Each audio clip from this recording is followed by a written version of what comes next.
पुण्यप्रतापी मल्हारराव होळकर यांचा जन्म होळ फलटण तालुक्यातील गावी झाला होता. मित्रांनो, फलटण तालुक्यात त्यांचं गाव असूनही फलटण तालुक्यामध्ये अजूनही त्यांच्या नावाचा गवगवा, त्यांच्या नावानं आता स्मारक उभा करण्याचं काम सुरू झालेलं आहे. परंतु हे काम अगोदरच व्हायला हवं होतं, परंतु उशिरा का होईना त्यांचं कार्य सुरू झालं आहे, याचा मला नितांत आदर आहे. तत्पूर्वी मी असं सांगेल की माझ्या गावी मी राजे मल्हारराव होळकर वाचनालयाची स्थापना 2005 साली केली आणि मल्हारराव होळकर हे जर नसते तर पुण्यश्लोक अहिल्यादेवी होळकर घडल्या नसत्या. आणि पुण्यश्लोक अहिल्यादेवी होळकर यांना सती प्रथेपासून वाचवण्याचं काम मल्हारराव होळकर यांनी करून समाजावर आपला आघात वेगळाच ठसा उमटवला आहे. स्त्रियांना मान्यता देण्याचं कामसुद्धा मल्हारराव होळकर यांनी केले. मल्हारराव होळकर यांचं वैशिष्ट्य पाहत असताना मल्हारराव होळकर हे कदमबांडे यांच्या सैन्यामध्ये एक साधा गडी म्हणून सहभागी झाले आणि बाळाजी विश्वनाथ यांनी त्यांचे कसब ओळखून थोरले बाजीराव पेशवे यांना सांगितलं की या मित्राला तू कधीही सोडू नको, त्याला दूर करू नको. तुला जर पुढं जायचं असेल तर त्या व्यक्तीला तू बरोबर घेतलं पाहिजे. आणि मित्रांनो, थोरल्या बाजीराव पेशवे यांनी सुद्धा त्या मल्हारराव होळकर यांना कधीही अंतर दिले नाही. आणि आपल्याला ज्ञात असेल की पुण्यप्रतापी मल्हारराव होळकर यांचा राजवाडा या शनिवारवाड्याच्या लगत आहे. मित्रांनो, या ठिकाणी मल्हारराव होळकर आणि बाजीराव पेशवे यांचे अगाध प्रेम या ठिकाणी आपणास दिसून येते. मित्रांनो, 40 वर्ष घोड्यावर मान टाकून ही व्यक्ती अनेक युद्ध लढली. युद्ध लढत असताना गनिमी कावा, मित्रांनो शिवाजी महाराजांचा गनिमी कावा डोंगराळ भागातला होता. तो सपाट प्रदेशात वेगळे तंत्र अवलंबून आपला एक धाक दबदबा उत्तर हिंदुस्थानात निर्माण केला आणि मराठा साम्राज्याची ख्याती त्यांनी पसरवली. मित्रांनो, प्रत्येक लोकांना आपल्याला माहीत आहे की राजपूत राजेंना तर त्यांचा इतका धाक वाटत असे.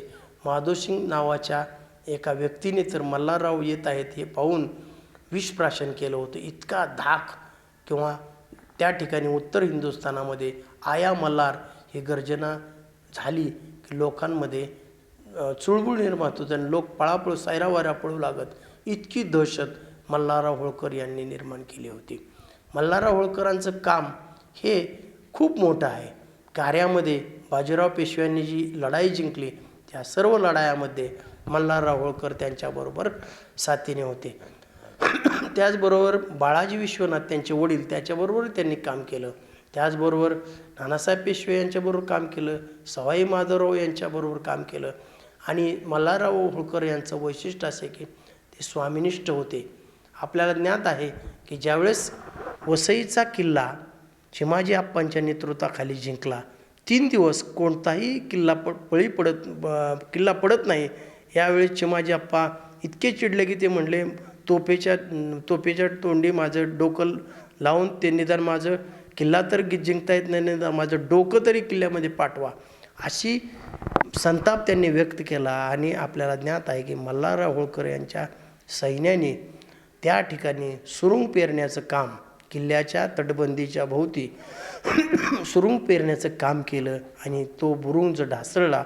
आणि बुरुंज ढासळल्यानंतर आपल्या मराठ्यांची फौज जाऊन त्या ठिकाणी किल्ला सर केला. थोर मनाच्या चिमाजी आप्पांनी सुद्धा, म्हणजे थोरले बाजीराव पेशवे यांचे बंधू चिमाजी आप्पा यांनी सुद्धा त्यांच्या कार्याची दखल घेतली आणि त्यांनी ही ख्याती मी हे युद्ध जिंकलं आहे ते खऱ्या अर्थानं मल्हारराव होळकर यांची साथ आहे, मल्हारराव होळकरांमुळं मी जिंकलं, याची बातमी छत्रपती शाहू महाराजांकडे गेली.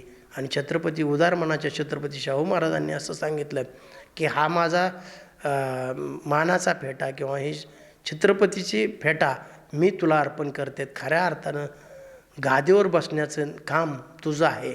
आणि अशा ठिकाणी स्वामिनिष्ठ मल्हारराव होळकर यांनी सांगितलं की राजे, आपण जिथं बसलाय तीच जागा योग्य आहे. माझी जागा आपली सेवा करण्याची आहे.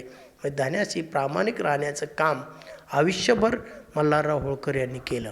आपल्याला माहीत आहे नादिरशाहचं आक्रमण झालं आणि थोरले बाजीराव पेशवे यांनी निघाले. थोरले बाजीराव पेशवे आणि मल्हारराव होळकर येत आहेत अशी बातमी समजल्यानंतर नादिरशाह पळून गेला आणि जाता जाता विषमज्वराने थोरले बाजीराव पेशवे यांना गाठलं आणि रावेरखिंडी येथे थोरले बाजीराव पेशवे मल्हारराव होळकरांचे बंधू थोरले बाजीराव पेशवे यांचं निधन झालं.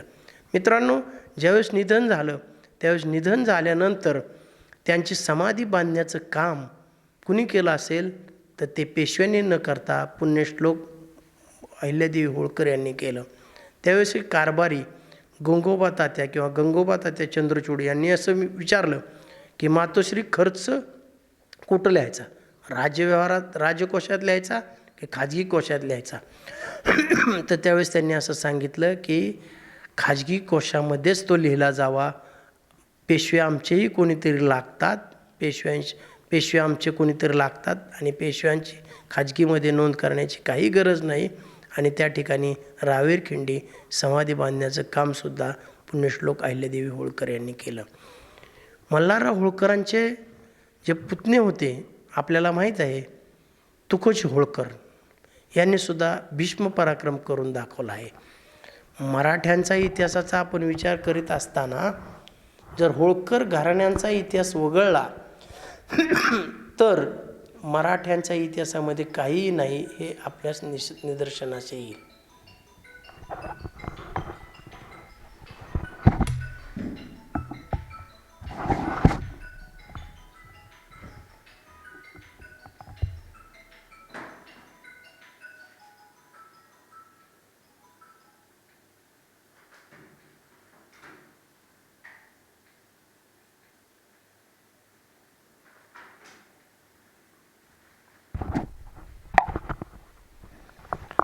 आपल्याला ज्ञात आहे की पानिपत युद्धामध्ये काही लेखकांनी जातीवादी भूमिकेतून मल्हारराव होळकर यांना खलनायक करण्याचं कामसुद्धा केलेलं आहे. पण मित्रांनो, या ठिकाणी मी असं जाहीरपणे सांगतो की मल्हारराव होळकर आणि शिंदे या दोघांनी मिळून अब्दालीशी तह केला होता आणि अब्दाली परत घरी चाललेला होता. कारण अब्दालीच्याही प्रांतामध्ये खूप मोठी चढाओढ चाललेली होती, तिथे दंगेधोपे माजलेले होते आणि त्याबरोबर त्यालाही शांतता हवी होती. म्हणून त्याने तह करून तो परत चाललेला होता. आणि आपल्याला ज्ञात आहे की सदाशिवराव भाऊ यांची नेमणूक नानासाहेब पेशवे यांनी केली होती. त्याबरोबर रघुनाथराव पेशवे यांची नेमणूक करण्याचं ठरवलं होतं. परंतु आपल्याला माहिती आहे की रघुनाथराव पेशवे खूप खर्च करतात आणि एखाद्या वेळेस ते फुटून स्वतःचं राज्य निर्माण करतील ही धास्ती नानासाहेब पेशवे यांच्या मनामध्ये होते. म्हणून त्यांनी सदाशिवराव भाऊंची निवड केली आणि सदाशिवराव भाऊंवर लक्ष ठेवण्यासाठी आपला मुलगा विश्वासराव याला त्याच्याबरोबर पाठवलं. हा इतिहासातली एक अशा गमती जमती आहे, म्हणजे कुणावर विश्वास नाही आणि या विश्वासातूनच समाजामध्ये वेगवेगळा संदेश जाण्याचं काम झालं. मित्रांनो, निजामाची लढाई सदाशिवराव भाऊ यांनी जिंकली आणि त्यांना हुरूप आला होता, नवा जोश आला होता आणि त्या जोशामध्येच ते पानिपतकडे निघाले होते. पानिपतकडे जाण्याचं कारण काय होतं तर दिल्लीचे तख्त मराठा राखत होता. दिल्लीचेही तख्त राखतो महाराष्ट्र माझा, गरजा जय जय जय जयकार जय जय गरजा जय जय गरजा महाराष्ट्र माझा. मित्रांनो, महाराष्ट्राने दिल्लीचे तख्त राखले आणि दिल्लीचे तख्त राखण्याचं काम जबाबदारी मराठ्यांवर आली होती आणि ही जबाबदारी पार पाडण्यासाठी मराठी 2000 मैलावरून पानिपत या ठिकाणी पोचले होते. आणि पानिपत येथे जात असताना आपल्याला माहीत आहे की कोणीही राजपूत लोकांनी साथ दिली नाही, जाट लोकांनी साथ दिली नाही, शीख लोकांनी साथ दिली नाही आणि मराठी एकाकी पडले.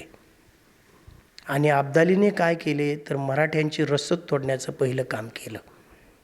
सर्वात मोठी पानिपत युद्धामध्ये झालेली घोडचूक म्हणजे बाजार बुणग्यांची जमा झालेली मोठी संख्या. उत्तर हिंदुस्थानात जातो आहे म्हटल्यामुळं काशीला आपण जाणार आणि काशीला जाण्याचं संधी आपल्याला मिळते म्हणून बाजार बुणग्यांची इतकी मोठी संख्या वाढली की फौजेला अन्नसुद्धा कमी पडलं. फौजेला अन्न कमी पडलं, घोड्यांना अन्न कमी पडलं आणि शेवटी सदाशिवराव भाऊंना एक निर्णय घ्यावा लागला की आपल्याला आता युद्धाशिवाय पर्याय नाही. परंतु मल्हारराव होळकर, स्वामिनिष्ठ मल्हारराव होळकर त्यांना सांगत होते की आपण गनिमी काव्याने लढू, सपाटी प्रदेशात अब्दाली आपल्याला भारी पडेल. परंतु मल्हारराव होळकरांचे एक नाही ऐकता त्यांनी चर्चेतून चर्चेतून त्यांना वगळून टाकलं आणि सदाशिवराव भाऊंचा जास्त विश्वास होता इब्राहिम गारदीच्या तोफांवर. म्हणून ते त्यांना सांगितलं की तुम्ही आता एक काम करा की आमच्या ज्या धर्मपत्नी आहेत त्यांना किंवा आमचा कुटुंब कबिला आहे त्यांना पोचवण्याचं काम तुम्ही करा, कारण युद्धामध्ये काही निर्णय होऊ शकतो.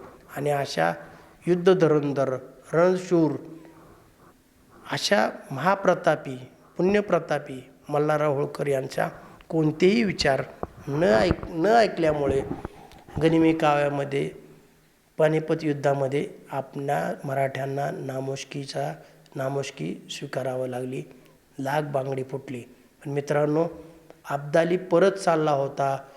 अब्दालीशी शिंदे आणि होळकर यांनी तह केला होता आणि अब्दाली परत चालला होता.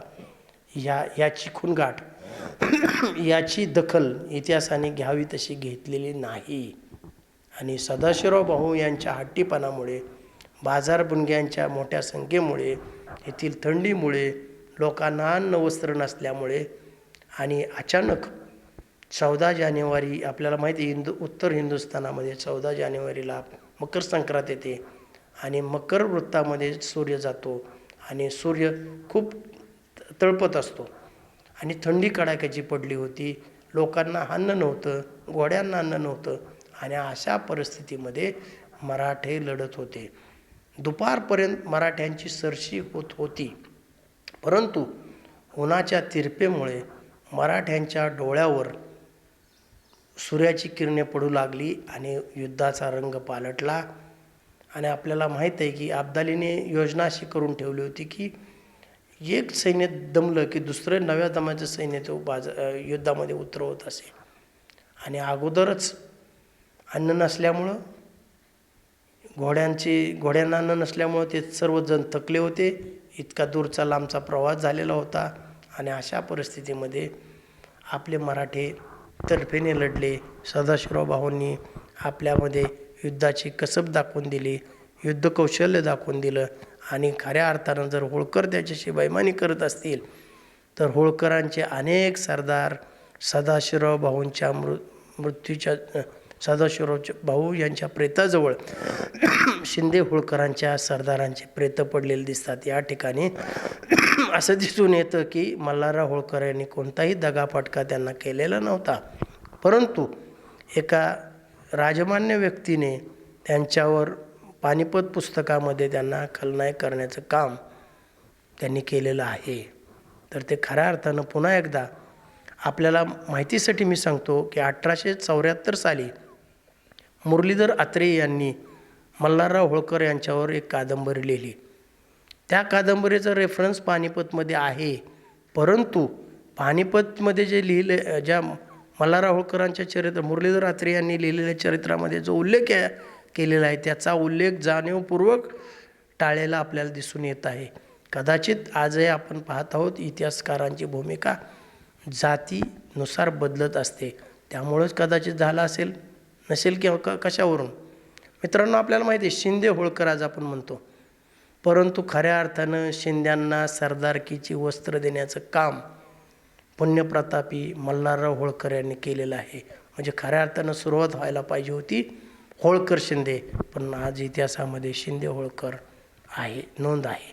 पण मित्रांनो, होळकरांचे राजनिष्ठा ही स्वामीनिष्ठा ही वाखाणण्याजोगी आहे. तुकोजी होळकर यांनी अटक प्रांतामध्ये 2.5 महिने राज्य केलं. साबाजी शिंदे आणि तुकोजी होळकर. जोपर्यंत शिंदे होळकरांची जोडी एकत्र नांदत होती, जोपर्यंत जोडी एकत्र नांदत होती, गुण्यागोविंदन नांदत होती, तोपर्यंत मराठा साम्राज्याची ख्याती आशितू हिमाचलपर्यंत पसरत होती. अनेक प्रांत काबीज केले जात होते. परंतु कोत्या मनाच्या दुसऱ्या बाजीराव पेशवे यांनी होळकरांची मल्हारराव होळकर यांच्या मृत्यूनंतर काबीज करण्याचं काम राघोबा दादासारख्या नतद्रष्ट माणसांनी करण्याचं काम केलं.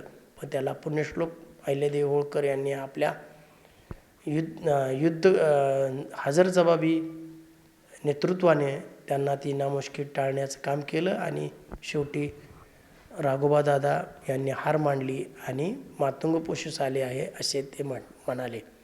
मित्रांनो, स्त्रियांची फौज निर्माण करणारं हे होळकर साम्राज्य आहे. अशा साम्राज्यामध्ये तुकोजी होळकर यांनी सुद्धा मोठं काम केलेलं आहे. त्यांचा पुत्र राजराजेश्वर यशवंतराव होळकर, राजराजेश्वर पदवी यशवंतराव होळकरांना दिली. यशवंतराव होळकरांनी समाजाची किंवा स्वामिनिष्ठा दाखवली. मित्रांनो, ज्यावेळेस दुसरा बाजीराव पेशवा मराठा साम्राज्याच्या गादीवर बसला, त्यावेळेस त्यांनी शिंदे यांच्या बदसल्ल्याने होळकरांचे सर्व साम्राज्य जप्त केले, किल्ले जप्त केले, संस्थान जप्त केले आणि होळकरांच्या भावाला विठोजी होळकर यांना हत्तीच्या पायी देण्याचं कामसुद्धा दुसऱ्या बाजीराव पेशव्यांनी केलं. याची जबरदस्त दुःख यातना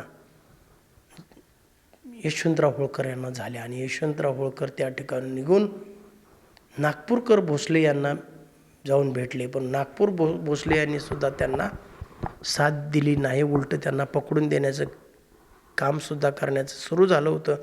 याची कुणकुण त्यांना लागल्यानंतर त्या ठिकाणी निसटले आणि पेंढाऱ्याची फौज त्यांनी निर्माण केली आणि ते जेजुरी मार्गे पुण्यावर चाल करून आले. खऱ्या अर्थानं ते पुण्यावर चाल करून येणार नव्हते, तर शिंदे यांनी निर्माण केलेले दुसऱ्या बाजीराव पेशवे यांना बाहुले निर्माण केले होते आणि त्याच्या माध्यमातून शिंदे त्याच्या मराठा साम्राज्याचे राज्य काबीज करू पाहत होते. ज्यावेळेस शिंदे आणि पेशवे यांच्या फौजेने 18 तोफगोळे हडपसरच्या रणमैदानात टाकले, तोपर्यंत यशवंतराव होळकर शांत होते. तोपर्यंत त्याच्या अगोदरसुद्धा यशवंतराव होळकर बाजीराव पेशवे यांना सांगत होते की मला काहीही नको, मला फक्त माझ्या भावाच्या मुलाला गादीवर बसवा, आम्हाला सरदारकीची वस्त्रे द्या, माझे जप्त झालेले किल्ले परत द्या आणि आमचे होळकर साम्राज्य आम्हाला त्या ठिकाणी राज्य करू द्या. परंतु या कोत्या मनाच्या दुसऱ्या बाजीराव पेशवे यांनी त्या पत्राची कोणतीही दखल न घेता त्यांना युद्धास भाग पाडले. यशवंतराव होळकरांनी आपल्या युद्धाची खूप मोठी तयारी केली होती आणि ज्यावेळेस 18 तोफगोळे हडपसरच्या मैदानात पडले, त्यानंतर यशवंतराव होळकर यांनी जे रणदुर्दुमी अशी गाजवली की पेशव्यांच्या आणि शिंदे यांच्या फौजेला पळताभुई थोडी झाली. दूर पर्वतीवरून हे युद्ध पाहत असलेला दुसरा बाजीराव पेशवा पळाला. तो थेट वसईला जाऊन थांबला आणि त्याने इंग्रजांशी तह केला. म्हणजे शिवाजी महाराजांचं जे हिंदवी स्वराज्य संपवण्याचं काम दुसऱ्या बाजीराव पेशवे यांनी 1802 साली वसई येथे तह करून केले. त्याला साथ होती शिंद्यांची. शिंदे त्यांना बदसल्ला देत होते आणि पेशवे ते ऐकत होते आणि होळकरांच्या साम्राज्यावर नांगर फिरवण्याचं काम करत होते. अशा यशवंतराव होळकर यांनी त्या ठिकाणी या साम्राज्याच्या या फौजेचा पराभव केला आणि पराभव करून आपल्याला माहिती आहे यशवंतराव होळकर यांच्यामुळे पुण्यामध्ये 3 नावं रूढ झाली. आपल्याला ज्ञात असेल हडपसर, मुंडवा आणि कोंडवा. हडपसर म्हणजे काय? हाडं पसरायला जागा नव्हती असे ठिकाण म्हणजे हडपसर. ज्या ठिकाणी कैद्यांना कोंडलं ते कोंडवा आणि ज्या ठिकाणी मुंडक्यांची अमाप संख्या पडली होती ते मुंडवा, असे काम. पण यशवंतराव होळकरांना खूप आनंद झाला नव्हता, कारण स्वतःच्याच लोकांवर शस्त्र चालवण्याची नामुष्की त्यांच्यावर लादली गेली होती. ते आतून खुश नव्हते आणि लोकांनी त्यांच्या विरोधी होळकरी दंगा असं उठवलं आणि खऱ्या अर्थानं शिंद्यांची लोक जोर जबरदस्तीने पुण्यामध्ये वसुली करत होते, पण नाव होळकरांचं केलं. होळकरांनी कोणताही त्या ठिकाणी दंगा केला नव्हता, याची नोंद ब्रिटिश गॅजेटेरमध्ये आहे. मित्रांनो, यशवंतराव होळकरांचं असं व्यक्तिमत्व होऊन गेलं की ज्याप्रमाणे शिवाजी महाराजांनी हिंदवी स्वराज्य निर्माण केलं, तद्वतच आपले सर्व साम्राज्य नाहीसे झाले होते. असे साम्राज्य नाहीसे झाल्यानंतर ते पुन्हा ताब्यात घेणं, त्याचा विकास करण्याचं काम आणि त्यानंतर छत्रपती शिवाजी महाराजांनी ज्याप्रमाणे राज्याभिषेक केला, त्याप्रमाणे राजराजेश्वर यशवंतराव होळकर यांनी छत्रपती शिवाजी महाराजांनंतर स्वतः राज्य निर्माण करून राज्याभिषेक निर्माण करणारा छत्रपती शिवाजी महाराजांनंतर दुसरी व्यक्ती म्हणजे राजराजेश्वर यशवंतराव होळकर होत. राजराजेश्वर यशवंतराव होळकर यांनी फक्त त्यांना 32 वर्षाचं आयुष्य लाभलं. या 32 वर्षामध्ये 18 वेळा इंग्रजांचा त्यांनी पराभव केला होता आणि या 18 वेळा पराभव करत असताना त्यांचा इतिहासामध्ये त्यांची अशी एक नोंद आहे की कोणत्याही आपल्या लोकांना कोणतीही जास्त इजा न पोहोचवता युद्ध जिंकण्याचं कसब कला त्यांनी आत्मसात केली होती आणि ब्रिटिशांना 18 वेळा पराभव पत्करावा लागला होता. आणि आपल्याला माहीत आहे की त्या काळी 1802 पासून ते 1811पर्यंत ते युद्ध लढत होते. आत्ता आपल्याला माहिती आहे की त्या काळीचे इतर सरदार काय करत होते, इतर संस्थान काय करत होते, तर इतर संस्थान तैनाती फौज बाळगून ऐशारामाचे जीवन जगत होते. तैनाती फौज बाळगणे म्हणजे काय, स्वातंत्र्य विकणे आणि ब्रिटिशांचे मांडलिकत्व पत्करणे. परंतु ब्रिटिशांचे मांडलिकत्व पत्करणे यशवंतराव होळकरांना मान्य नव्हतं. ज्याप्रमाणे पुण्यश्लोक अहिल्यादेवी होळकर यांनी राज्यनिष्ठा किंवा राष्ट्रनिष्ठा निर्माण करणारे लोक निर्माण करून, लोकांमध्ये जागृती निर्माण करून, जनजागृती निर्माण करून सुरुवात केली आणि त्याचा झेंडा त्यांचेच वंशज यशवंतराव होळकर यांनी इंग्रजांना 18 वेळा पराभव करून ते उट्ट फेडण्याचं काम केलं. आणि खऱ्या अर्थानं इतिहासामध्ये होळकरांच्या घराण्याची नोंद करण्यासारखी बाब आहे ती म्हणजे तैनाती ब्रिटिशांना यशवंतराव होळकरांबरोबर शांततेचा करार करावा लागला, करावा लागला. इतर राजे लोकांना आमच्याशी आम्ही मांडलिकत्व स्वीकारतो, तुमच्या अटी सर्व स्वीकारतो, पण आम्हाला यातून वाचवा. पण एकमेव या हिंदुस्थानातला राजा होऊन गेला, तत्कालीन संस्थानिक होऊन गेले की त्यांनी ब्रिटिशांची केला नाही, तर ब्रिटिशांनी त्यांच्यावर शांततेचा केला. असे राजेश्वर यशवंतराव होळकर यांना कोणत्याही संस्थानिकांनी, त्यांनी अनेक लोकांशी पत्रव्यवहार केला, पण त्यांना कोणीही दाद दिली नाही, कोणीही साथ दिली नाही. एकाकी ते लढत राहिले आणि ब्रिटिशांना पराभूत करत राहिले. परंतु तोफेचा गोळा लागून त्यांचा डोळा जरी निकामा झाला असला तर त्यांची दुर्दम्य इच्छाशक्ती, ब्रिटिशांना पराभव करण्याची इच्छाशक्ती यशवंतराव होळकरांनी कधीही सोडली नाही. अशा राजराजेश्वर यशवंतराव होळकरांचे कार्य खऱ्या अर्थानं त्यांच्यावर नास इनामदार यांनी प्रथम त्यांच्या जीवनावर झुंज ही कादंबरी लिहिली आणि त्यांना त्यांच्या कार्याला खऱ्या अर्थानं एक प्रकारचं कोंदण निर्माण करण्याचं किंवा त्यांची प्रसिद्धी निर्माण करण्याचं काम नास इनामदार यांनी झुंज कादंबरीच्या माध्यमातून केलं. मित्रांनो, यशवंतराव होळकरांचा इतिहास, आज लोक म्हणतात की यशवंतराव होळकर म्हणजे दुसरा नेपोलियन. मित्रांनो, खऱ्या अर्थानं नेपोलियनच्या अगोदर यशवंतराव होळकरांचा जन्म झालेला आहे. यशवंतरावांचा मृत्यू त्याच्या अगोदर झालेला आहे. म्हणजे दुसरा नेपोलियन ते लोक कसं म्हणतात, खऱ्या अर्थानं असं म्हटलं पाहिजे की नेपोलियन म्हणजे यशवंतराव होळकर म्हणजे नेपोलियन, म्हणजे यशवंतराव होळकर म्हणजेच नेपोलियन, असं काम त्यांनी केलं होतं. नेपोलियनशी तुलना करणं चुकीचं आहे. नेपोलियनने ज्याप्रमाणे ब्रिटिशांना हरवलं त्याप्रमाणे ब्रिटिशांना हरवण्याचं काम राजराजेश्वर यशवंतराव होळकर यांनी केलेलं आहे. त्यांचे कार्य शेवटी त्यांना त्या ठिकाणी या लोकांची साथ न मिळाल्यामुळं त्यांना आपले इच्छित कार्य ब्रिटिश साम्राज्य धुडकावून लावण्याचं, ब्रिटिशांना हिंदुस्थानामध्ये राज्य न करून देण्याची मनीषा जी त्यांनी बाळगली होती, ती मनीषा कोणत्याही संस्थानिकांनी न साथ दिल्यामुळं त्यांच्या आणि वयाच्या 32व्या वर्षी त्यांचं निधन झालं. यशवंतराव होळकर थोडेफार काळ जगले असते तर निश्चितपणे ब्रिटिश साम्राज्य टिकले नसते. याची नोंद ब्रिटिशांच्या दरबारात पत्रामध्ये दिसून येत आहे. ही खऱ्या अर्थाने यशवंतराव होळकरांची ख्याती आहे. आपल्याला होळकर घराण्याचे जर ख्यातीच म्हटलं तर राजराजेश्वर यशवंतराव होळकर यांनी 18 वेळा इंग्रजांना पराभूत केलं आणि त्यानंतरसुद्धा होळकरांच्या घराण्याचं वैशिष्ट्य म्हणजे खाजगी कोष. खाजगी कोशाच्या माध्यमातून 16 कोट संपत्तीची मालकीण असणाऱ्या पुण्यश्लोक अहिल्यादेवी होळकर यांनी समाजोपयोगी कार्य करून आशेतू हिमाचलपर्यंत कार्य केलं.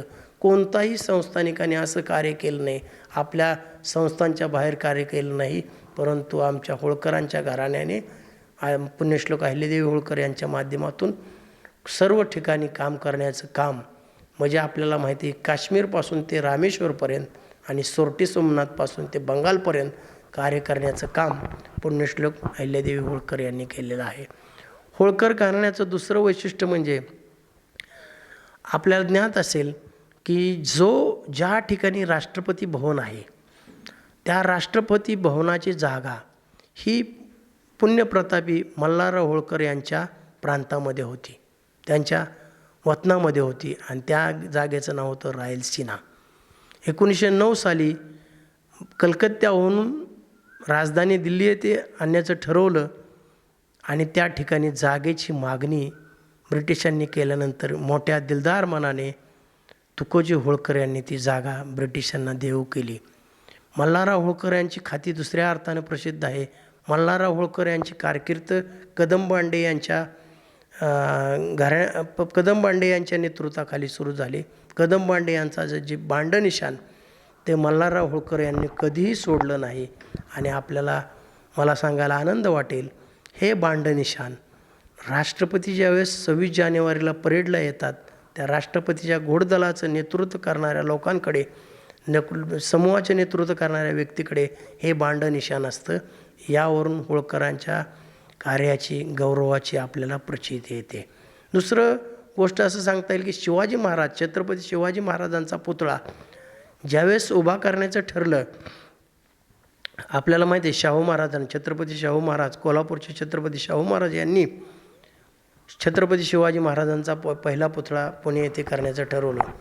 ब्रिटिशांचा त्यांना विरोध होता, अंतर्गतही लोकांचा विरोध होता आणि शेवटी पुतळा करण्याचं ठरलं आणि तुकोजी होळकर यांनी या पुतळ्यासाठी 5,000 रुपयाची देणगी दिली आणि देणगी देताना अशी घोषणा केली, तर अट अशी घातली की माझे या ठिकाणी कोणत्याही ठिकाणी माझे नाव नसावे, कारण छत्रपती शिवाजी महाराजांनी जर स्वराज्य निर्माण केलं नसतं तर कुठले होळकर आणि कुठले शिंदे ही घराणीच उदयास आली नसती.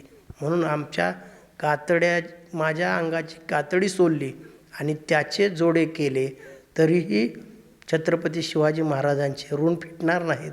म्हणून छत्रपती शिवाजी महाराजांचा पुतळा उभारताना माझ्या या कार्यात 5,000 रुपयाची कुठेही नोंद नसावी, असे स्वामिनिष्ठ होळकर घराणे होते.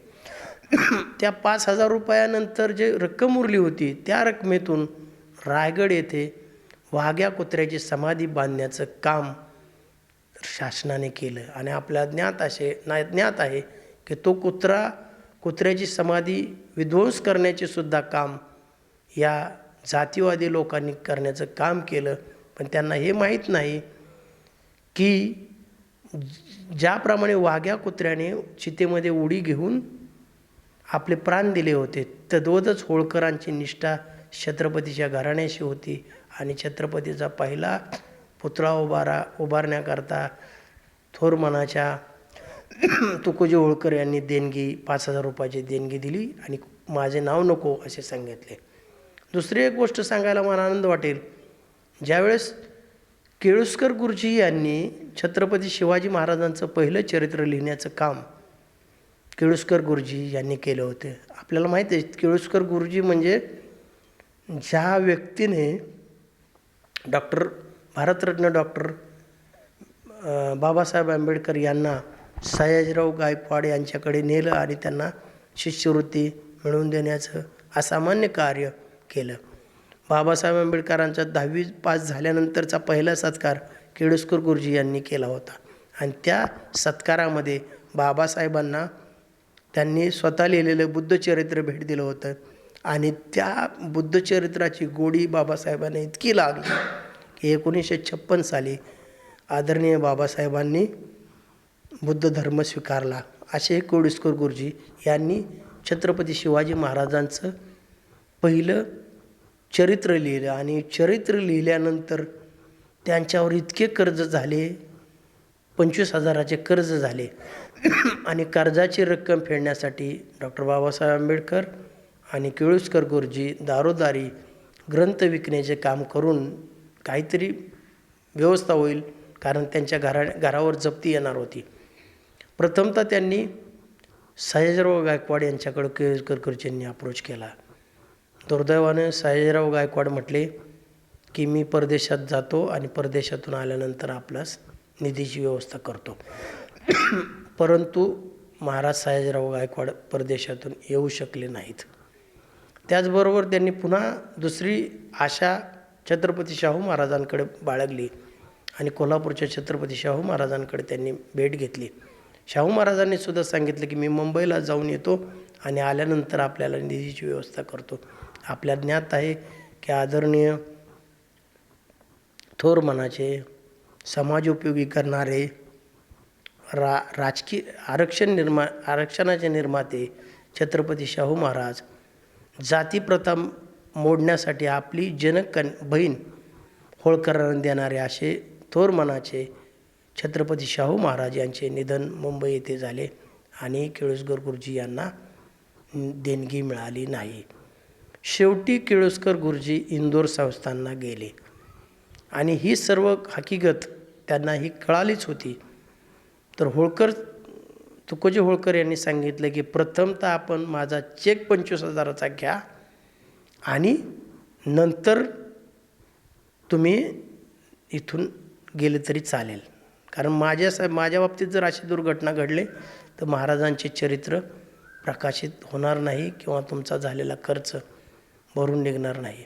अशा तुकोजी होळकर यांनी महाराजांचे चरित्र केळुस्कर गुरुजी यांच्या माध्यमातून इंग्रजीमध्ये निर्माण केले आणि त्याच्या 5,000 प्रती जगामध्ये वाटण्याचं काम, सर्व ग्रंथालयामध्ये वाटण्याचं काम या होळकर घराण्याने केलं आहे.